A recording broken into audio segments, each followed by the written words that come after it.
नमस्कार बंधुरा संगीता घटक तानियास किचेने सबाइके स्वागतम। आशा करी आपनारा सबाई भालो आछेन, आमिओ भालो आछि। आपनारा आमार रान्नार रेसिपिटी देखुन, लाइक करुन, शेयर करुन और नित्य नतुन रान्नार रेसिपि देखार जोन्नो एखुनी आमार चैनलटी सबस्क्राइब करे निन। दई बड़ा बानानोर जोन्नो आमि जा जा नियेछि सेटा हलो 250 मुग डाल, 250 बिउलिर डाल। आमि दुटोके दु जायगाय भिजिয়ে दिয়েছি আপনাদের দেখানোর জন্য। আপনারা চাইলে এটাকে একসঙ্গে ভেজাতে পারেন। এরপর এটা আমি একটা পেস্ট তৈরি করে নেব, যেমন সুজির দানা দানা থাকে সেরকম দানা দানা। এটা কিন্তু ফাইন পেস্ট করা কিন্তু যাবে না। দেখুন আমার কিন্তু পেস্টটা তৈরি হয়ে গেছে। দেখুন সুজির দানা দানার মতো আমার পেস্টটা তৈরি হয়ে গেছে। আপনারা চাইলে এটা শুধু বিউলির ডালেও করতে পারেন, কিন্তু বিউলির ডালে করলে ব্যাটারটা অনেকটা হেভি হয়ে যায়, কিন্তু হজমের ক্ষেত্রে একটু অসুবিধা হতে পারে। মুগ ডাল দিলে কিন্তু ব্যাটারটা অনেকটাই হালকা হবে এবং হজম করতেও খুব সুবিধা হবে। এবারে ব্যাটারটা আমার তৈরি হয়ে যাওয়ার পর প্রায় 10 মিনিটের মতন আমি ব্যাটারটাকে ফেটিয়ে নেব, মানে একদম হালকা করে নেব ব্যাটারটাকে। আমার প্রায় 10 মিনিটের মতো ব্যাটারটাকে ভালো করে ফেটানো হয়ে গেছে। এবার চলুন দেখিনি কেমন ব্যাটারটা আমার মানে ফ্লাপিনেস বা হালকা হয়েছে। তো আমি একটা বাটিতে জল নিয়েছি, তার মধ্যে ব্যাটার দিলাম। দেখুন ব্যাটারটা কেমন উপরে ভেসে উঠেছে। এরপর আমি এই ব্যাটারটার মধ্যে একটু আদা কুচি আর একটু লঙ্কা কুচি দিয়ে দিলাম, আর একটু দিলাম স্বাদ মতন নুন।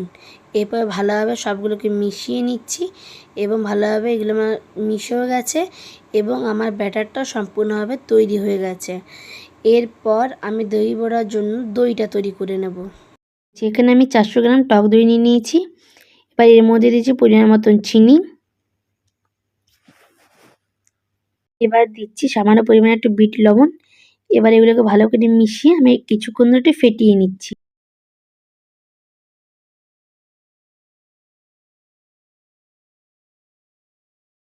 দই বড়ার দই সম্পূর্ণ রেডি। এবার আমি তৈরি করে নেব দই বড়ার জন্য চাটনি।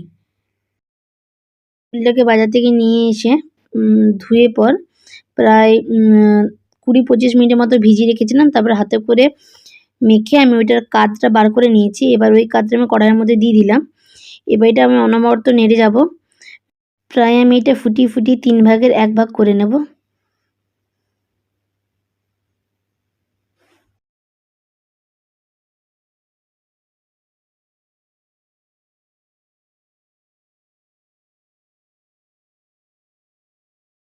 আমি প্রায় 3 ভাগে 1 ভাগ করে নিয়েছি। এরপর এর মধ্যে দিয়ে দিচ্ছি একটু সাদা নুন আর দিচ্ছি একটু বিট লবণ। এবার এটা ভালো করে আমি মিশিয়ে নিচ্ছি।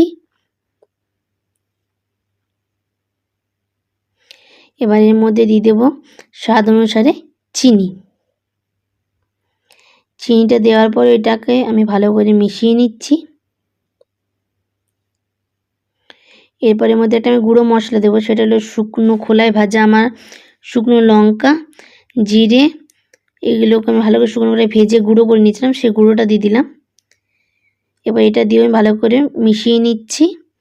এরপর দই বড়ার জন্য চাটনি একদম রেডি। চলুন এবার বড়াগুলো ভেজে নিই। কড়াই চাপিয়ে দিয়েছি, এবার দিয়ে দিচ্ছি পরিমাণ মতন তেল। তেলটা গরম হয়ে গেলে আমি বড়াগুলো ভাজতে শুরু করবো। এবার গরম হয়ে গেছে, এরপর আমি বড়াগুলো ভেজে নিচ্ছি। বড়াগুলোকে এরপর আমি ভালোভাবে লাল লাল করে ভেজে নিচ্ছি। একদিকটা আমার ভাজা হয়ে গেছে, এবার আমি বড়াগুলো পাল্টে দিচ্ছি।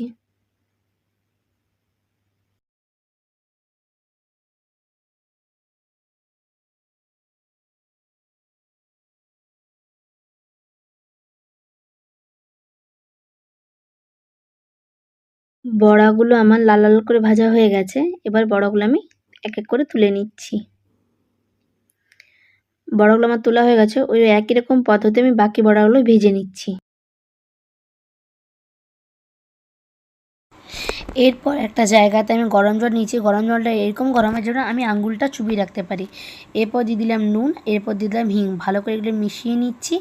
এরপর যে বড়াগুলো আমি ভাজলাম সে বড়াগুলো এক এক এটার মধ্যে দিয়ে দেব এবং সব বড়াগুলো দেওয়ার পর এগুলোকে প্রায় আমি 10 মিনিটের মতো এই জলের মধ্যে ডুবিয়ে রাখবো। 10 মিনিট পর আমি বড়াগুলো এখান থেকে তুলে নেব। 10 মিনিট হয়ে গেছে। বড়াগুলো আমার ভালোভাবে ভেজে গেছে। এবার হালকা হাতে করে আমি হালকা হালকাভাবে টিপে চালগুলোকে বের করে বড়াগুলো তুলে নিচ্ছি। হালকা হাতে কিন্তু করতে হবে, জোরে কিন্তু টিপলে কিন্তু বড়াগুলো ফেটে যেতে পারে। এরপর আমি একটা প্লেট নিয়ে নিয়েছি। এবার প্লেটের মধ্যে আমি একে একে বড়াগুলো দিয়ে ভালোভাবে দই বড়ার ডেকোরেশনটা করে নিচ্ছি।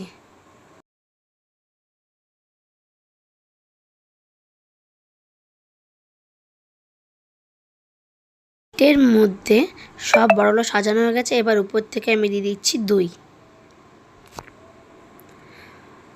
দইও আমার ভালোভাবে দেওয়া হয়ে গেছে। এবার যে চাটনিটা আমি তৈরি করলাম সেই চাটনিটা দিয়ে দিচ্ছি।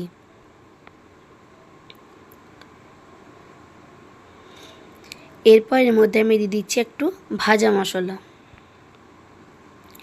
এরপর এর মধ্যে আমি দিচ্ছি চাট মশলা। এরপর দিচ্ছি একটু বিট লবণ। এরপর এর মধ্যে দিলাম একটু শ্যাম ভাজা। তৈরি হয়ে গেল একদম স্পঞ্জি, নরম, টেস্টি দই বড়া। যদি বন্ধুরা আমার রেসিপিটা তোমাদের ভালো লেগে থাকে তবে অবশ্যই আমার চ্যানেলটাকে সাবস্ক্রাইব করবে, শেয়ার করবে এবং লাইক করবে। অবশ্যই কিন্তু ঘরে ট্রাই করে দেখবে কেমন হচ্ছে, অবশ্যই আমার কমেন্টে জানাবে। বন্ধুরা আজ এই পর্যন্ত, দেখা হবে আবার একটা নতুন রান্নার সাথে। টাটা বন্ধুরা।